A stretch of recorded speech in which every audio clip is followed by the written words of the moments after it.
Ladies and gentlemen, boys and girls, welcome back to the channel. Today we are back, with NBA Mock Draft 2.0. We're doing the lottery edition today, and we're kind of bringing them a little quicker here. I know it's only been 2 weeks since we did the last one, but there have been some big-time performances in college basketball. We've made some updates to the big board, such as Dalton Knecht being up to number 9.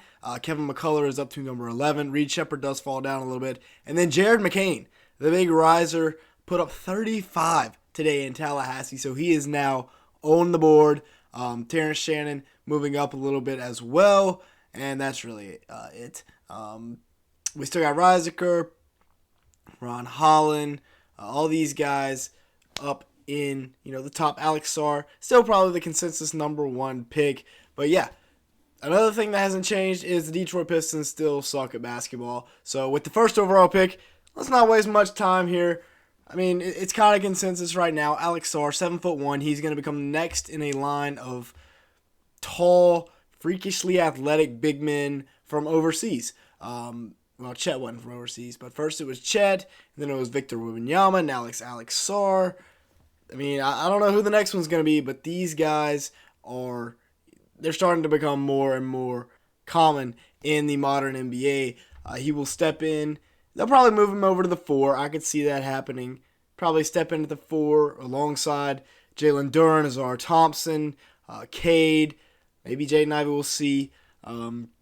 We'll see what they're feeling next year, but I think Alex Sarr is without a doubt going to be the number 1 overall pick. We'll see if the lottery is finally kind to the Detroit Pistons. It's been kind of rough to them the last few years, and of course they got the man, the myth, the absolute legend, Killian Hayes, with the 7th overall pick a couple of years ago. So not great drafting as of late for the Pistons, and some bad luck in the lottery. But with that being said, Alex Sarr, number 1 overall pick.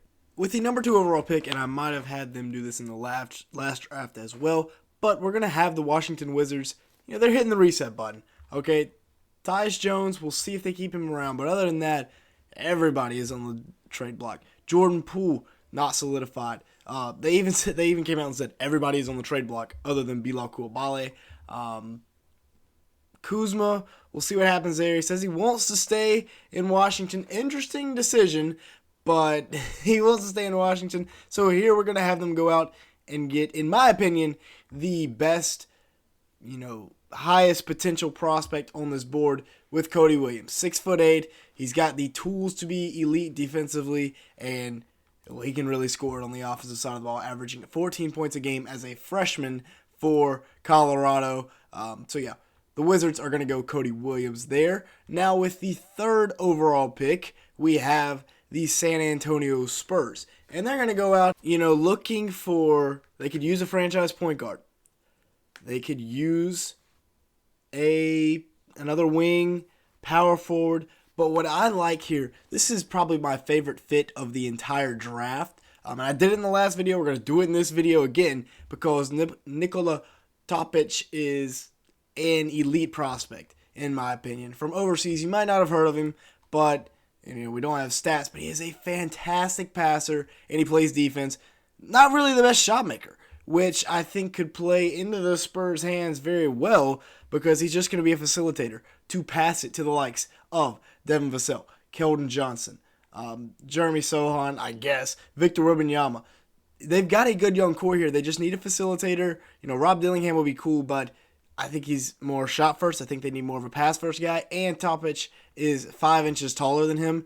Kind of like, Trey Jones would be a great backup point guard, but as a starting point guard, I don't think he's good enough or tall enough to be able to defend the point of attack in NBA playoff series, which is why I'm going to have the Spurs go out and get Nikola Topic with the 3rd overall.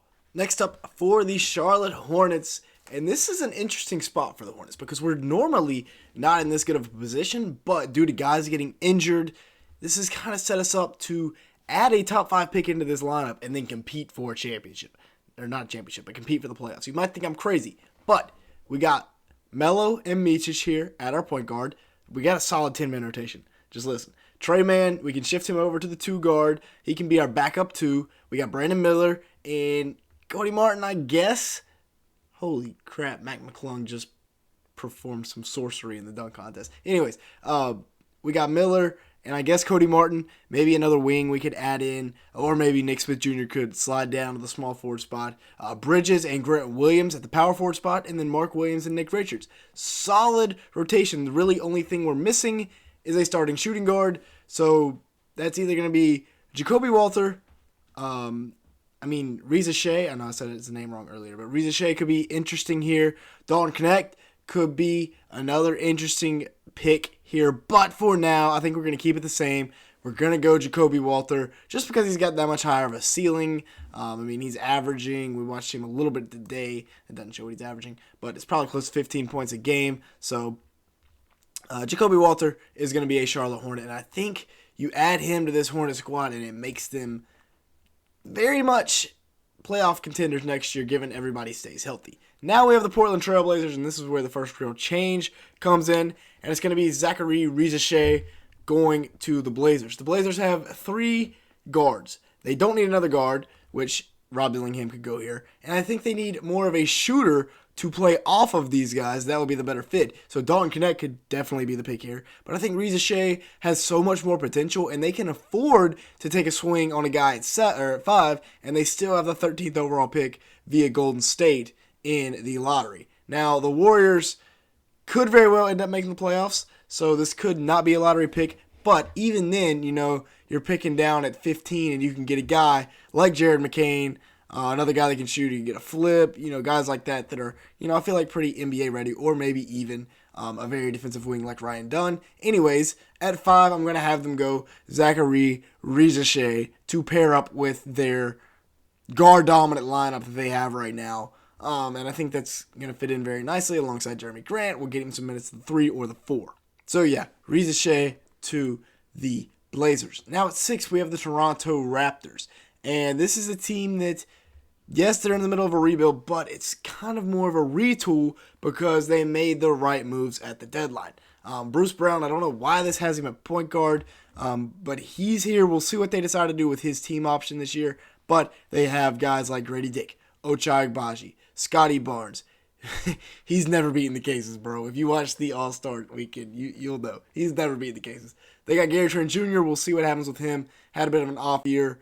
And then they still have RJ and Emmanuel Quickley, who we haven't even mentioned yet. But both of those guys are going to be rotation pieces. So they need bigs. They need big wings. Ron Holland, perfect fit. They also have that 17th overall pick from Indiana. But Ron Holland here, I think, is going to be probably the perfect selection. Now, again, the Raptors only get this pick if it falls in the top 6. But Ron Holland, you can fit him right in at the 4 immediately, or the 3, getting some PT. He can slash. He's kind of like Scotty Barnes coming out of college. Actually, he's a lot like Scotty Barnes coming out of college. What reminds me of the most, although he's 2 inches shorter. But yeah, Ron Holland, I think, would be the ideal pickup here for the Raptors. All right, so here we are at 7, and this will be the first shakeup here. We have the Memphis Grizzlies, and they're a team that has been destroyed by injuries, kind of like the Charlotte Hornets, but they're a team even more so than the Charlotte Hornets, set up for the future, because last year they were like the 2 seed in the NBA play. Was it last year they were the 2 seed, or was that 2 years ago? Either way, they've been high seeds in the playoffs the last couple of years.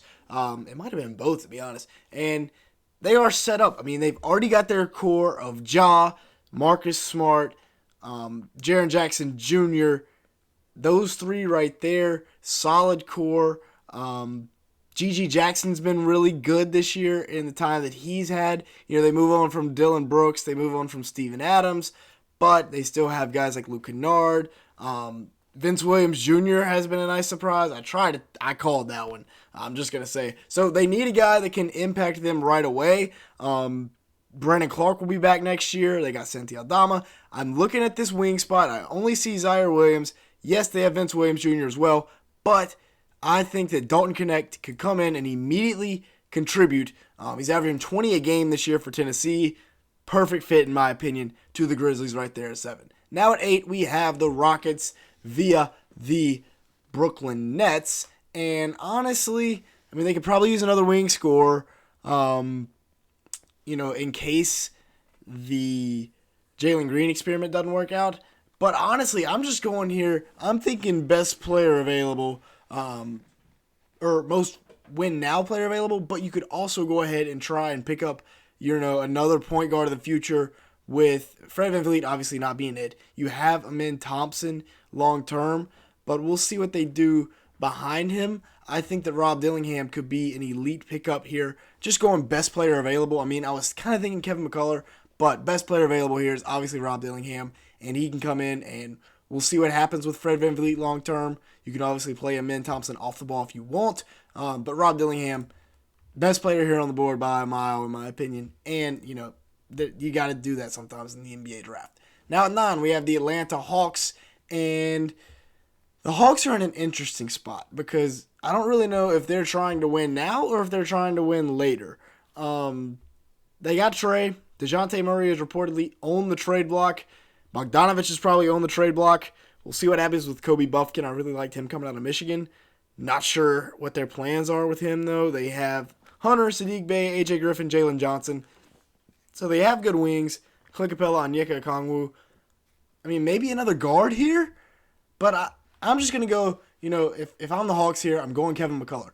He's averaging 20 points a game, and he's in the conversation for the best defensive player in America. So another wing, you can never have too many wings, and with DeJounte Murray leaving, although he has kind of been a little bit overrated with his defense this year, I think Kevin McCullough Jr. would be a great pick for the Hawks here at number 9. Now at 10, we have the OKC Thunder, and the Thunder tend to take winning players. The question is, which winning player will they take? Will they take Reed Shepherd, Ryan Dunn, who has really come on in the second half for Virginia this year, and you also have Jared McCain, who just put up 35 today in Tallahassee for the Duke Blue Devils. I'm going to go with a little bit of a recency bias here because they have 2 picks, and we're going to pick up Jared McCain for him, first of all, who's been averaging 13 and 5 at Duke. He's a really, really underrated rebounder. To be 6'3", he came up with some big-time defensive plays today as well, so I know you have a lot of guards. We'll see how Josh Giddey sticks on long-term, but I think Jared McCain here is one pick you make. Maybe you trade these picks because you have back-to-back picks at 10 and 11. And then I think Ryan Dunn could be another guy here. Yes, he only averages 9 points, but he averages 7 rebounds, over a block a game. Really good defender coming from that Virginia pipeline. So I think Ryan Dunn will also be a big-time pickup here long-term. You think about Lou Dort and Ryan Dunn defensively long-term. Could be something to keep an eye on. So another guy that could definitely contribute next year, as well as the Thunder just continue to add on to their pool of young talent. Now at 12, we have the Chicago Bulls, and they're probably needing to hit a reset. This is a team that doesn't need a win now player, and there is a long-term kind of project guy still on the board with Matas Buzelis. 6'10" out of the G League. It doesn't show the numbers on him, but he's having a solid year. Nothing great, not been too efficient. That's kind of been the norm with these G League guys, though, coming straight out of high school. They back the lineup and everything. So, it's not been great for Buzelis, but and his draft stock has dropped a little bit. But we're still going to have him go into the Bulls here as long-term. Vucevic will be gone soon. Zach LaVine will be gone soon. DeMar DeRozan will be gone soon. It will be the Ayo Dosunmu and Patrick Williams show. You add in Matas Buzelis, who potentially could become a third star to those guys. Oh, Kobe White, I forgot about him. So you could add another piece to that young core here for the Chicago Bulls with Buzelis, 6'10", and he can shoot it. 13, we have the Portland Trail Blazers, and it's beginning to get slim pickings. Flip has not been great. I don't know if he's ready for the NBA. Yes, 17.5, 8.5, look good, but he's playing out of position. Donovan Clingan at 7'2". I don't know. They have Ayton and Rob Williams. They just picked up Ron Holland. So here we're going to have him go with Kyle Filipowski, who is a more traditional big. Yeah, I know. He's probably not going to end up being a lottery pick. But with Flip here, you can put him in alongside of Jeremy Grant. He can come off the bench, kind of develop with Ron Holland alongside of DeAndre Ayton, Robert Williams. Because that's the downside to Ayton and Williams. Neither one of them can shoot the 3-ball. So you're going to have a power forward and a small forward that can shoot the 3-ball. Ron Holland can't. So they're bringing in Kyle Filipowski, the best stretch 4 left on the board right here. Probably the best stretch 4, one of the best stretch 4s in the class, other than like Reza Shea. Actually, I said they got Ron Holland. They got Reza Shea. So 2 guys that can really stretch the floor. You talk about Reza Shea as a guy that, really has the potential to shoot the three ball. His release looks good. His form looks good. But obviously we don't have a deep enough sample size yet. Now, with the final pick on the board, it's either going to be Reed Shepherd or Stephon Castle. And I think the Pelicans here, they're just going to go based off of potential here. Pick up Stephon Castle, who's probably going to be the Big East freshman of the year. And you plug him into that lineup and see what he can do. They've had the luxury of having lottery picks from other teams over the last few years. So I think that's what they do. And yeah, this is going to be the lottery mock draft 2.0. I like, obviously Alex Sarr, Cody Williams could be the franchise player for the Wizards. Topic and Wembanyama. Talk about a foreign duo, and it's not the first foreign duo we've seen for the Spurs. Jacoby Walter, I think, will fit right in with the Hornets as a shooter alongside of LaMelo Ball. Also provides length for that backcourt. Reza Shea and Flip bring shooting in the front court for the Blazers. Ron Holland, he's just a Raptors type guy. Dalton Connect is an immediate impact for the Grizzlies. Those are just some of my favorite picks of this draft. I like Ryan Dunn and Jared McCain to the Thunder because, they pick winning players. Both of these guys are winning players. So yeah, overall, that's my lottery mock draft 2.0. I hope you enjoyed. Make sure to like button and leave me a comment down below if you are enjoying these lottery mock drafts. And with that being said, thank you so much for watching today's video. Oh, also hit the like button. We're trying to hit 100 likes. And with that being said, thank you so much for watching today's video.